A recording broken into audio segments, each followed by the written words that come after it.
Assalamualaikum, Bismillahirrahmanirrahim. This is Imran Khan Panizai and you are watching Kartaba Education. Dear students, हमने chemistry start की हुई थी। हमने first chapter में बहुत सारे टॉपिक्स पढ़ लिए थे। आज के स्पेशल टॉपिक में इस नेक्स्ट लेक्चर में हमारा जो टॉपिक है उसका नाम है केमिकल स्पीशीज़। केमिकल स्पीशीज़ बहुत ही बेसिक एंड बहुत ही इजी चीज़ है अगर आप उसको समझने की आसान तरीके से कोशिश करेंगे। केमिकल स्पीशीज़ ट्रिकी है अ लिटिल, आप फोकस कीजिएगा, इंशाल्लाह मैं इजीएस्ट वे से आपको समझाने की कोशिश करता हूँ। केमिकल स्पीशीज़ डेफिनेशन को अगर आप देखते हो तो केमिकल स्पीशीज़ की डेफिनेशन आप आसान लफ्ज़ों में ऐसे कर सकते हैं कि the building blocks of all chemical compounds. हमने प्रीवियस लेक्चर्स में, आपको याद होगा, अगर याद नहीं है तो आप हमारे चैनल में दी कंपाउंड टॉपिक देख सकते हो। हमने कंपाउंड को वहाँ पे डिटेल में स्टडी किया हुआ है। तो जितने भी कंपाउंड्स हमारे पास केमिस्ट्री में मौजूद होते हैं वो कंपाउंड, उन कंपाउंड्स के बिल्डिंग ब्लॉक्स जो होते हैं, बिल्डिंग ब्लॉक से हमारा क्या मुराद है? बिल्डिंग ब्लॉक से हमारा मुराद बहुत ही जनरल सेंस में ये है कि फॉर एग्जांपल आपके पास एक बिल्डिंग है, बिल्डिंग को बनाने के लिए सबसे इम्पोर्टेंट यूनिट क्या होता है? फॉर एग्जांपल किसी भी मकान को बनाने के लिए सबसे इम्पोर्टेंट यूनिट ईंट होता है, तो ईंट को हम building blocks of that building कहेंगे। इसी तरीके से जितने भी कंपाउंड्स हमारे पास केमिस्ट्री में हैं, जितनी भी कैटेगरीज में हमने उसको तकसीम किया हुआ है, वो compound basically and more importantly किस चीज़ से बने हुए हैं, उस चीज़ को हम लोग केमिकल स्पीशीज़ कहते हैं। अब जनरल सेंस में फिर दूसरे स्टूडेंट्स के ज़हन में ये आ जाता है कि भाई केमिस्ट्री में हम एटॉमिक लेवल तक चले जाते हैं, तो जितनी भी चीज़ें हैं वो तो एटम से मिलकर बनी है, तो क्या हम सिर्फ और सिर्फ एटम को ही उसका बिल्डिंग ब्लॉक कह सकते हैं या नहीं कह सकते? जनरल सेंस में आप बिल्कुल कह सकते हो, क्योंकि आप एटम को जिस भी फॉर्म में लेके चले जाओगे एटम तो एटम ही रहेगा। एटम मिलकर के ही मॉलिक्यूल बनाएगा, मॉलिक्यूलर स्पीशीज बनाएंगे और उसके अलावा आपके पास मिलकर के कंपाउंड बनाएगा। लेकिन यहाँ पर केमिस्ट्री में हमने अगर इसी चीज़ को मज़ीद अच्छे तरीके से समझना है तो हम उसकी आइडेंटिफिकेशन सिर्फ इस सेंस पे नहीं करेंगे कि सारी चीज़ें एटम से बने हुए हैं, तो इसीलिए हम सिर्फ और सिर्फ एटम्स को ही सारी चीज़ों के बिल्डिंग ब्लॉक्स कहेंगे। जनरली तो वो है जो मैंने आपको बताया कि सारी चीज़ें ही एटम से मिलकर ही बनती है, लेकिन यहाँ पर हम आइडेंटिफिकेशन मज़ीद उसको बेहतर तरीके से समझने के लिए उनकी identification on the basis of separation करेंगे। ऑन द बेसिस ऑफ जो जनरल है, मैंने आपको एटम्स का बताया, उस सेंस पे नहीं करेंगे बल्कि सेपरेशंस पे करेंगे। सेपरेशंस पे हम लोग कैसे करेंगे कि हम एक कंपाउंड उठाएंगे, दूसरा उठाएंगे, तीसरा उठाएंगे, चौथा उठाएंगे, उन कंपाउंड्स को आपस एक दूसरे में स्प्लिट अप करेंगे, उनको बीच में तोड़ेंगे। तोड़ने के बाद ये अंदाज़ा लगाएंगे कि भाई ये कंपाउंड था, जब हमने इसको तोड़ा तो इसके कौन से वो दो छोटी छोटी चीज़ें थी जो आपस में मिल करके एक पूरा कंपाउंड बना रहे थे। तो इस सेपरेशन की बुनियाद पर हमने केमिस्ट्री के केमिकल स्पीशीज़ को एक दूसरे से अलग किया हुआ है। इसी सेपरेशन की बुनियाद पर हमने केमिकल स्पीशीज़ को जनरली 4 अलग अलग कैटेगरीज में डिवाइड किया हुआ है।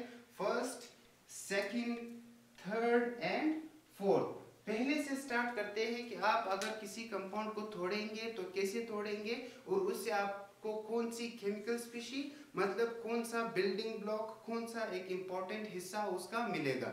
फॉर एग्जांपल मैंने यहाँ एक बहुत ही आसान example generally sodium chloride common salt जो हमारे घरों में यूज़ होता है वही एग्जांपल लिया है। अगर आप इसी सोडियम क्लोराइड को देखेंगे तो सोडियम पर पॉजिटिव और क्लोरीन पर नेगेटिव चार्ज होता है। इसका मतलब ये हुआ कि ये जो सोडियम है इसने अपना इलेक्ट्रॉन लूज किया हुआ है और क्लोरीन ने उसका इलेक्ट्रॉन गेन किया हुआ है, जिसकी वजह से इस पर पॉजिटिव और इस पर नेगेटिव चार्ज आया है। इन दोनों के बीच में आयनिक बॉन्ड होता है। अगर मैं इन दोनों के बीच में इस रिलेशनशिप को, इस बॉन्ड को तोड़ता हूँ, इनको ब्रेकअप करता हूँ, तो जब मैं इनको इसी हालत में यहाँ से ब्रेक करूँगा तो हमारे पास दो चीज़ें मिलेंगी। एक तो ये जो सोडियम है ये हमारे पास Na+ फॉर्म में मिलेगा और ये जो क्लोरीन है अलग होकर के हमारे पास Cl- फॉर्म में मिल जाएगा। दोनों एटॉमिक स्टेट में आ गए तो हम ये कहेंगे कि जब भी किसी भी एटम, जब भी आप किसी भी कंपाउंड को ऐसे तरीके से एक दूसरे से स्प्लिट अप करते हो, सेपरेट करते हो, जिसमें एक पर बी चार्ज आए और दूसरे पर बी चार्ज आए, तो ये दोनों जो अलग अलग एक दूसरे पे जो इन पे चार्ज आया है, तो उन चार्ज स्पीशीज को हम कंबाइनली एक नाम देते हैं, वो नाम है आयंस का। वो स्पीशीज जिन पर चार्ज आए, चार्ज किस वजह से आता है? चार्ज या तो इलेक्ट्रॉन को गेन करने की वजह से आएगा या इलेक्ट्रॉन को लूज करने की वजह से आएगा। यहाँ पर भी वही फिनोमिना हुआ है, इसने इलेक्ट्रॉन लूज किया है और इसने इलेक्ट्रॉन गेन किया हुआ है। जब हमने इनको स्प्लिट किया तो ये लॉस्ट इलेक्ट्रॉन के साथ नीचे आया और ये गेन्ड इलेक्ट्रॉन के साथ नीचे आया। इन दोनों ने मिल करके अलग अलग, ये इसने इलेक्ट्रॉन लूज करके एक फॉर्म बनाया, बिल्डिंग ब्लॉक बनाया, क्योंकि ये ही इसके साथ मिल करके हमारे पास सोडियम क्लोराइड बना रहा है, एक कंपाउंड बना रहा है। तो ये और ये कुछ ऐसे बिल्डिंग ब्लॉक्स, ऐसे बेसिक यूनिट्स जिन पर चार्जेस होंगे, पॉजिटिव चार्ज भी हो सकता है, नेगेटिव चार्ज भी हो सकता है, और उन्हीं चार्जेस की फॉर्म में वो रिवर्स जाकर के एक कंपाउंड बनाएगा। तो उन बेसिक यूनिट्स को, उन बेसिक स्पीशीज को हम लोगों ने नाम दिया है आयंस का। तो हमारे पास जो सबसे पहला स्पीशी आया केमिकल स्पीशीज में से किसी भी कंपाउंड को बनाने के लिए जो यूज होगा, वो हमारे पास आया आयंस का। अब जाते हैं दूसरे में कि दूसरे में क्या होगा। दूसरे में मैंने एग्जांपल लिया हुआ है वाटर का, H2O का। वाटर की ब्रेकिंग बहुत ही इजी है। वाटर की ब्रेकिंग कुछ यूं होती है, H and OH। इस पर पॉजिटिव जनरल हाइड्रोजन, वाटर जो है वो हाइड्रोजन आयन में एंड हाइड्रोक्सिल आयन में ब्रेकअप होता है।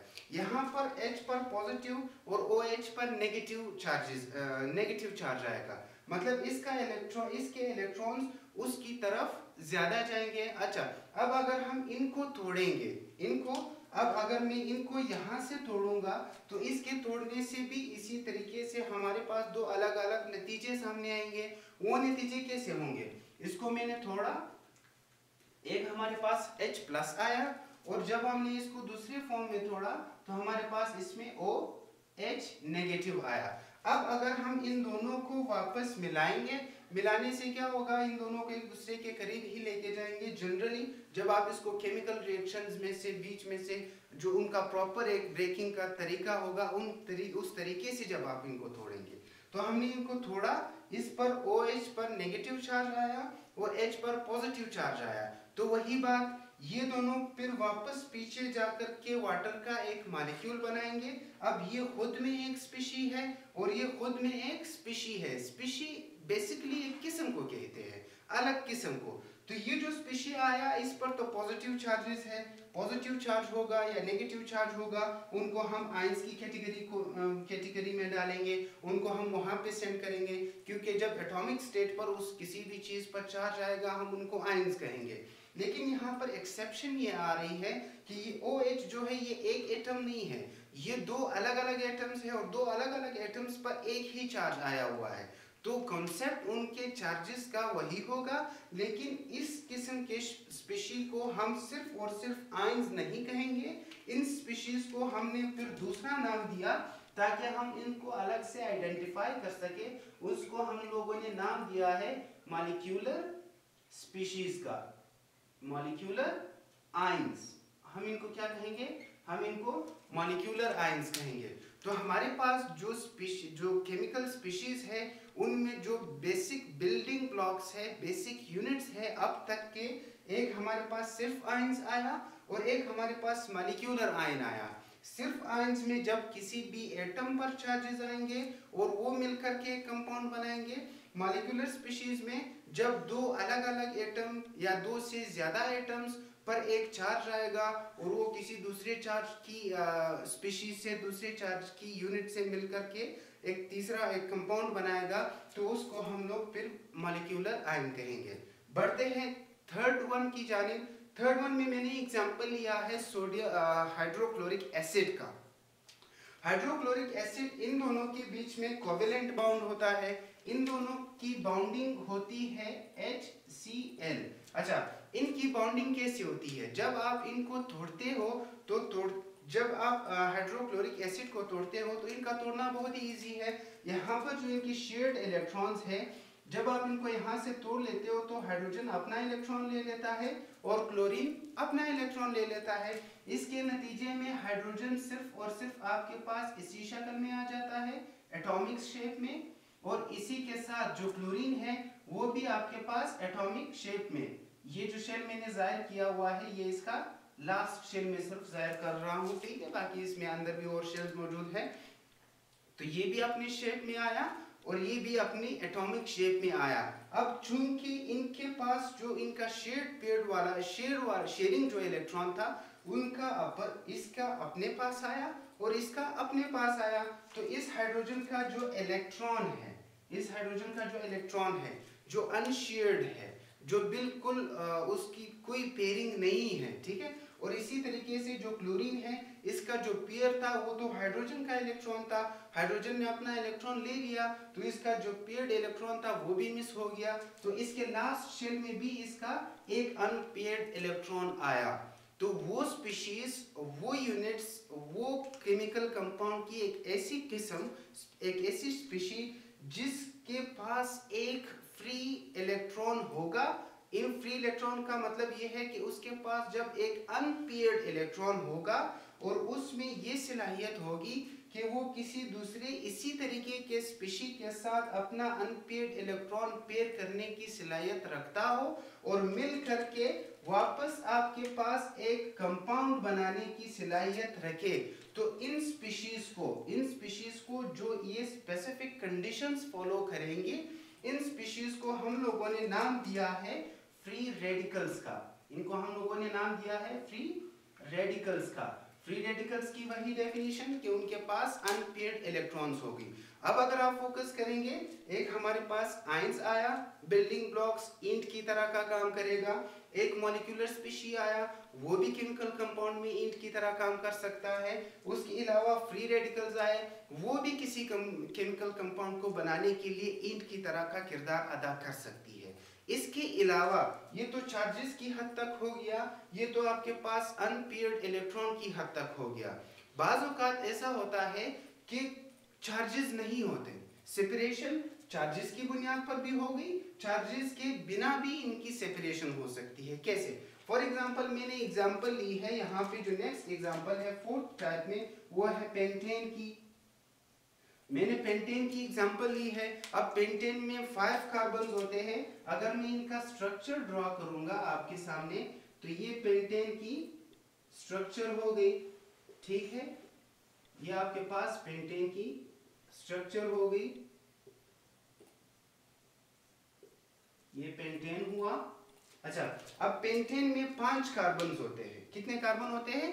5 कार्बन होते हैं। अब 5 कार्बन ये स्प्लिट हो सकता है, सेपरेट हो सकता है, अलग हो सकता है। इनकी स्प्लिटिंग के लिए हमारे पास एक और भी रिक्वायरमेंट है कि हम यहाँ से इसके पास एक H2 भी ऐड करेंगे। अगर हम इसमें H2 ऐड करेंगे तो ये जाके हमारे पास जो डिजायर्ड जो केमिकल स्पीशी हम बनाना चाह रहे हैं तो वो बन जाएगा, अदरवाइज वो फ्री रेडिकल की फॉर्म में हमारे पास आ जाएगा। अब चूंकि फ्री रेडिकल का कॉन्सेप्ट तो आप लोगों को समझ आ गया है, हम उनके जो लास्ट वाला कॉन्सेप्ट है उसको समझने की कोशिश करते हैं जिन पर चार्जेस नहीं आएंगे। तो हमने एक हाइड्रोजन को इसके साथ अटैच किया, हम एक हाइड्रोजन मॉलिक्यूल को हमने इसके साथ मिलाने की कोशिश कर रहे हैं और ये मालूम कर रहे हैं, इसको तोड़ने की कोशिश कर रहे हैं। जो पेंटेन है हम चाहते हैं कि ये टूट जाए और हमारा जो चौथा किस्म है, चौथा ईंट जैसा जो किरदार अदा कर सकता है कि किसी भी केमिकल कंपाउंड को बनाने के लिए, ताकि वो बन जाए, वो सामने आ जाए, ठीक है। अब मैं यहाँ से इसको तोड़ता हूँ। जब मैं इसको यहाँ से तोड़ता हूँ तो ये जो हाइड्रोजन आ रहा है ये इस तरीके से कुछ टूटेगा। 2 कार्बन आए, ठीक है, 2 कार्बन आए।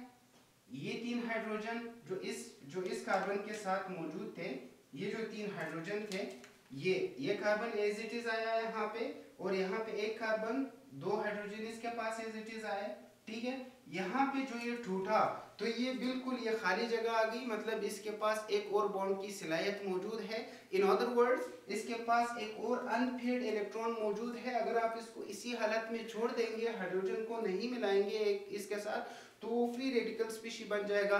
वो भी एक करेक्ट कॉन्सेप्ट है, लेकिन हम उनका जो लास्ट वाला फॉर्म है उसको समझने की कोशिश कर रहे हैं यहाँ पे। तो हमने इन दो में से एक हाइड्रोजन को उठाया और इनके साथ बॉन्ड बनाया, तो ये हमारे पास एक अलग मॉलिक्यूल बना, एक अलग किस्म का चीज बना। दूसरा, हमने इसको जो 3 कार्बन वाले हैं इनको भी उठाया, अलग किया, ये वाला एज इट इज आया यहाँ से राइट हैंड साइड से, और ये दूसरा भी 2 कार्बन वाला भी एज इट इज आया, और ये जो 2 कार्बन वाला है ये भी एज इट इज आया, और इसके साथ भी इसी तरीके से वही हुआ। अगर आप इसके साथ इसका जो दूसरा एक को तो हमने यहाँ पे अटैच कर दिया है, लेकिन एक हाइड्रोजन रह रहा है। अगर आप इस एक हाइड्रोजन को यहाँ पे अटैच नहीं करोगे तो ये वाला जो स्पीशी है ये फ्री रेडिकल की फॉर्म में आ जाएगा। अगर ये एक वाला हाइड्रोजन आप इसके साथ अटैच करेंगे तो ये आपके पास एक अलग किस्म का स्पीशी बनाएगा। अब ये जो 2 अलग अलग चीजें बनी, अलग अलग यूनिट्स बने, ठीक है, जो 2 अलग अलग यूनिट्स बने, एक हमारे पास इससे मीथेन बना और एक हमारे पास इससे प्रोपेन बना, ठीक है। जो मीथेन बना और प्रोपेन बना, ये दोनों अलग अलग स्टेबल कंपाउंड्स है, अलग अलग स्टेबल मॉलिक्यूल्स है, और ये दोनों मिल करके आपके पास एक तीसरा कंपाउंड बना सकता है। यानी कि ये दोनों मिल करके as a building block of pentane काम कर सकते हैं। तो इसीलिए, और इम्पोर्टेंट बात, इन पर कोई चार्ज भी मौजूद नहीं है। तो ऐसी स्पीशीज जिन पर कोई चार्ज मौजूद नहीं होगा और वो मिल करके एक तीसरा कंपाउंड बनाने की सलाहियत रख रहे होंगे, तो उन किस्म की स्पीशीज को हम अपना 4th किस्म स्पीशी का नाम देंगे, जिसको हम लोग कहेंगे एज अ मॉलिक्यूल, ठीक है। तो जनरली ओवरऑल इन समरी हमारे पास केमिकल स्पीशीज सेपरेशन की बुनियाद पर, separation on the basis of charges and separation on the basis of no charges, ठीक है, वो 4 किस्मों के हो गए। सिर्फ एक तो आयंस में आयंस मिलकर के एक कंपाउंड बना सकते हैं, मॉलिक्यूलर आयंस मिलकर के एक कंपाउंड बना सकते हैं, और फ्री रेडिकल्स मिलकर के एक कंपाउंड बना सकते हैं। उसके अलावा 2 मॉलिक्यूल्स मिलकर के भी एक कंपाउंड बना सकते हैं। तो ये जो 4 अलग अलग चीजें हैं ये मिलकर के एक कंपाउंड बना सकते हैं। यहाँ पर हमने ये कहा था कि वो चीज जो मिल करके एक कंपाउंड बनाने के काबिल होंगे उनको हम लोग केमिकल स्पीशी कहेंगे। तो ये सारी चीजों में, इन 4 चीजों में ये सलाहियत है कि मिल करके एक केमिकल कंपाउंड हमें बना करके दे दे। तो इनको हम लोग कलेक्टिवली एक नाम देते हैं, वो है केमिकल स्पीशीज का। आई होप केमिकल स्पीशीज आपको समझ आ गई होंगी। कोई भी सवाल होगा आप बिला झिझक हमारे कमेंट सेक्शन में पूछ सकते हैं, हम डिस्कशन भी करेंगे, हम इम्प्रूवमेंट की कोशिश करेंगे। सीखिएगा हमेशा एंड कीप वॉचिंग कर्तव्य education. Thank you all very much.